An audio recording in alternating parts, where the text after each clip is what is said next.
Good afternoon. Last night at approximately 2 o'clock in the morning, while my family and I were asleep upstairs here at the governor's residence, one of the state troopers assigned to our detail banged on our door, woke us up and told us we had an emergency and needed to leave immediately. Together, we secured all of our children, our 2 dogs, our family that was staying with us, and the troopers safely evacuated us from the governor's residence. Last night, we experienced an attack not just on our family, but on the entire Commonwealth of Pennsylvania here at the governor's residence. I want to thank the Pennsylvania State Police for safely evacuating our family, for their bravery last evening, and for their careful leadership of this investigation. I want to thank Harrisburg Fire, their chief, who was personally on the scene and spent time with me and my family last night. He and the other firefighters from Harrisburg ran toward danger to help keep us safe and quickly putting out the fire. I want to thank the Capitol Police for assisting the Pennsylvania State Police last night in ensuring everything was orderly. I want to thank the FBI and our federal partners for their assistance. I spoke a couple hours ago with Director Kash Patel of the FBI. He promised all of the resources of the federal government. He was extremely kind and courteous and thoughtful in his conversation with me. And I thanked him and the women and men of the FBI and the President of the United States for their support. I especially want to thank your local district attorney, Fran Chardo. Fran is someone I've known for 20 years in public service, an outstanding leader in law enforcement. You'll hear from him in a few moments. Lori and I are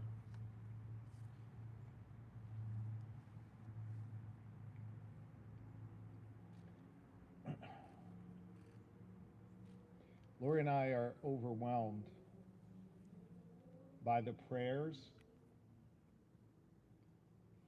and the messages of support that we've received from all across Pennsylvania and all across the United States. We've heard from our fellow governors and first spouses. We've heard from several of the former governors of Pennsylvania. We've heard from so many friends and loved ones. And we've heard from so many caring citizens of this great Commonwealth. I want you all to know that your prayers lift us up.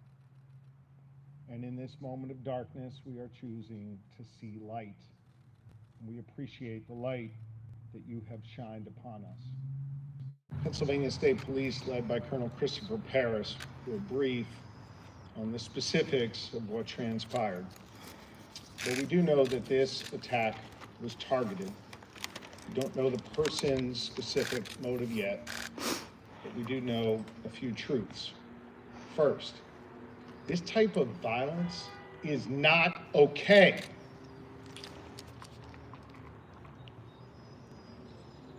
This kind of violence is becoming far too common in our society.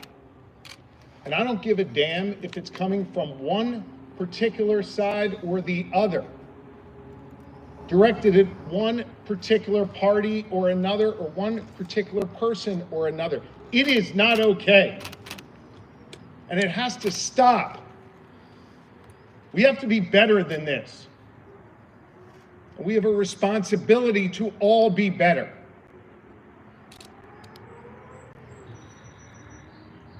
Second,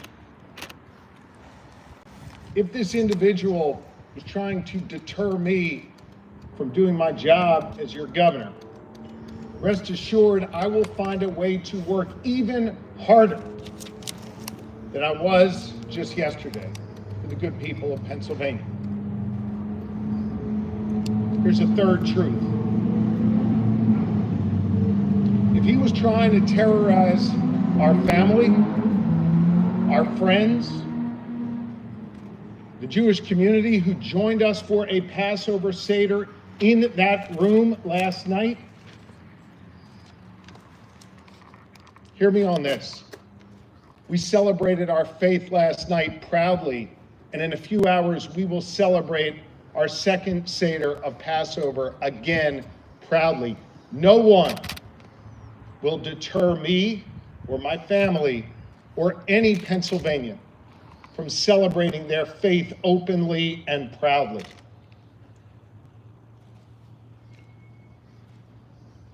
I am grateful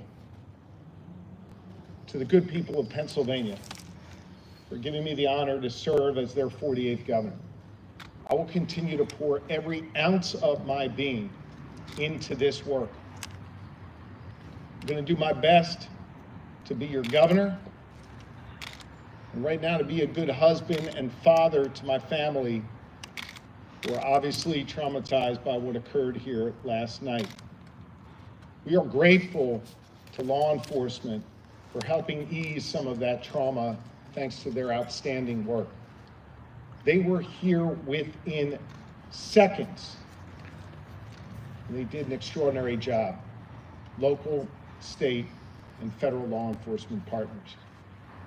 I now want to bring up the Colonel of the Pennsylvania State Police to give you some specifics on the investigation, followed by our District Attorney, Fran Chardo, and then we'll do our best to take a few questions.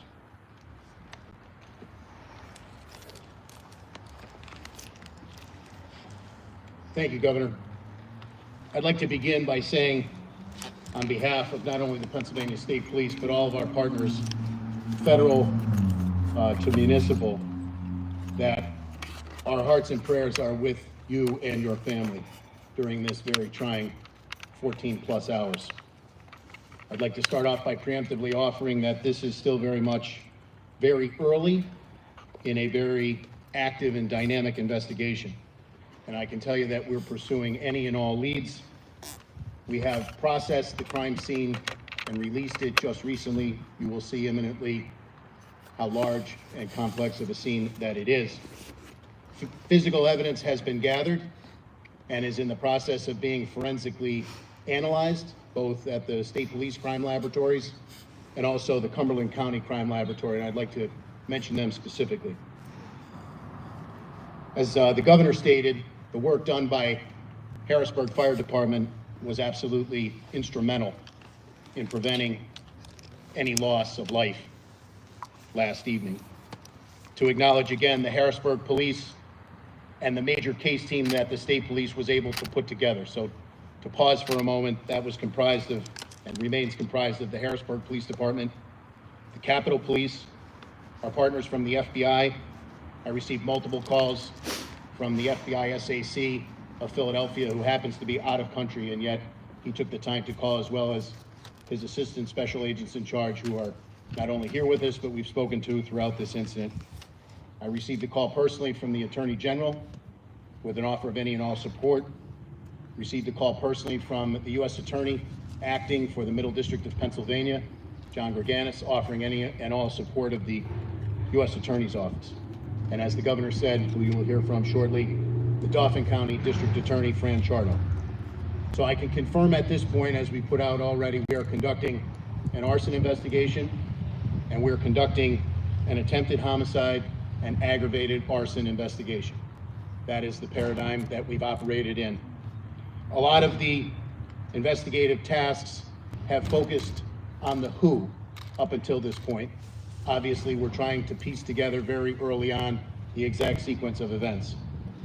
We were late in coming out here because we were getting rapid information as it was occurring, and I'm pleased to announce that we do have an individual in custody.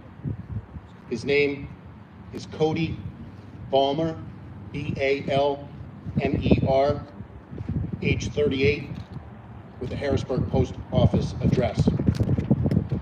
In terms of the sequence of events, because of the thrust of the investigation concentrating on the who, I want to be very deliberate in my comments as to the how and exactly the time frame. What I do feel confident in saying at this point is that we don't anticipate any charges for conspiracy, but again, I'd reiterate my qualifier that I mentioned earlier, that we are still very much inside the first 24 hours.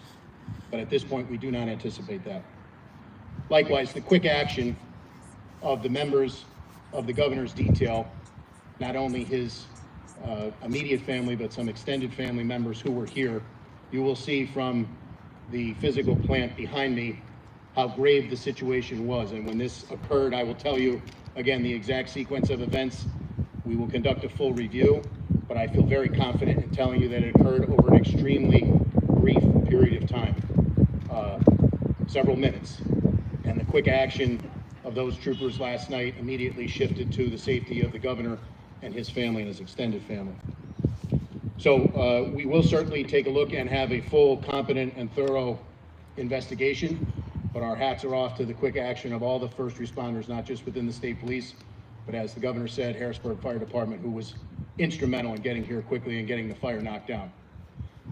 We have kept tabs on the governor all day and will continue to do so. And at this point, I'd like to turn it over to District Attorney Fran Charter. Thank you.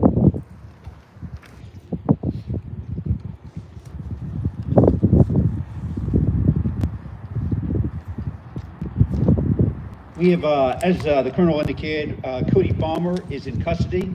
We are preparing a criminal complaint to charge him. This is not a record yet, but the charges will include attempted murder, terrorism, aggravated arson, and aggravated assault against an enumerated person. These are all very serious charges. As with any charges, the defendant is presumed innocent. We will file those charges within the next several hours, and we will include a probable cause affidavit which will detail the basis for this arrest. I can't give you a lot of details because it won't be a record. I can only give you the charges, but the criminal complaint and the affidavit will detail that further this very day. I want to commend the Pennsylvania State Police, the Capitol Police, and the Federal Bureau of Investigation, and the other agencies that conducted this investigation. I was here this afternoon and witnessed the remarkable efforts. They did a great job in bringing this to a swift conclusion. And I'll tell you that they do this in every case that I work with them on, not just cases involving the governor. In every case, we are blessed to have great law enforcement agencies that work diligently in cases involving serious violence. As I say, we're going to file that criminal complaint shortly, and you will have that complaint will speak for itself, along with there'll be a booking photograph that will be available later today. We don't have that yet available, and we're glad to take any questions. Governor, I think everyone's pleased that you and your family are okay. Thank you. I might ask, when you're hearing those charges, though, knowing that someone tried to at the very least seriously injured or killed you and your family, are you reflecting today on that, and just can you talk about your emotions there? Honestly, I just right now want to be a good father and a good husband and take care of my family. District Attorney, is there anything you can tell us right now about how Mr. Balmer accessed the property and how he left the property? Well, it's going to speak for itself. I mean, he entered it surreptitiously, and not far from here. He came over a fence, I will tell you that. And he was able to. He acted very surreptitiously, and then he forcibly entered, and then he set the fire. Do you know if he's going to face federal charges? So we have the FBI involved. There'll be a review of that by the U.S. Attorney, and a decision will be made. He may face both. They're separate sovereigns, and we're going to pursue, make a decision on that. It may be both, but we always look at to determine where we can get the best justice. Okay. Right, what did Balmer say about his reasoning? I mean, you guys he's in custody. What does he say? So I think that we'll let the probable cause affidavit speak for itself. Mr. Governor, do you think that this could have been a hate crime or politically motivated? I think that's a question for the federal government or for the district attorney. It's not something I'm prepared to answer. Strengthen the fence over there, patch up, is that where he came in, and was the fence damaged because of it? Yes, I will, I'll turn it over to Lieutenant Colonel Bivens at this point. That was the point of ingress. And as I said, we will be conducting a multifaceted review in terms of security measures and the exact timeline of how it happened. But I do feel very confident in saying that certain steps of due diligence were taken by our people, and we are in their debt for getting the governor and his family immediate and extended out of the house. When you see the physical plant behind me, it will be readily apparent how grave the situation was.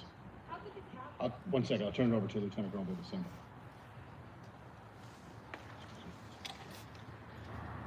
So this individual came over a fence and right behind where all of you are standing right now. He actively evaded troopers who were here to secure the residence, even while they were searching for him on the property. While they were searching is when he attacked at the residence, broke in and set the fires. So that was all playing out over a period of several minutes.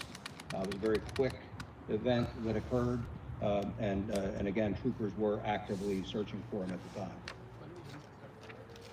the time. He had some homemade incendiary devices. Molotov cocktail. I'm not going to provide a lot more detail on that right now. A lot of material has been collected and is being analyzed, but I think homemade device describes it for right now. And then how did he exit the property? We knew that there had been a breach on the property, and we were searching to determine what had occurred, why there was a breach. Will there be an increased security presence around the governor's mansion, and will the FBI remain on site? Yeah. Talk a little bit about what's going to go on there. So there is already a security review underway to determine how we can ensure that we don't have a repeat of a situation like this. We look at all aspects, personnel, technical surveillance equipment, security equipment, all of that will be reviewed, and we will do our best to ensure that the governor and his family are safe in this residence.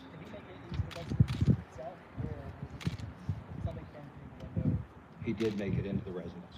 And then how did he get off the property, and where was he apprehended? He exited the property the same way he came on, back over the fence. He was apprehended in the Harrisburg area a short time ago. Governor, you talked about resilience, especially like at Passover, and you feel like being able to come back and say, we're not going to stop celebrating this, especially in the light motivation, whatever it was that happened here.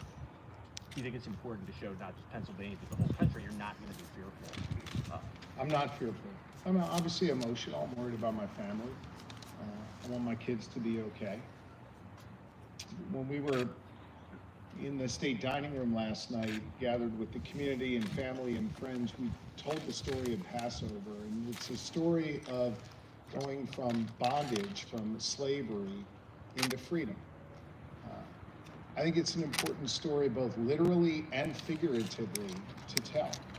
And I refuse to be trapped by the bondage that someone attempts to put on me by attacking us as they did here last night. I refuse to let anyone who had evil intentions like that stop me from doing the work that I love, stop me from being a leader of this Commonwealth and looking out for all Pennsylvanians. I will not be deterred in my work, and I will not be afraid to do that work.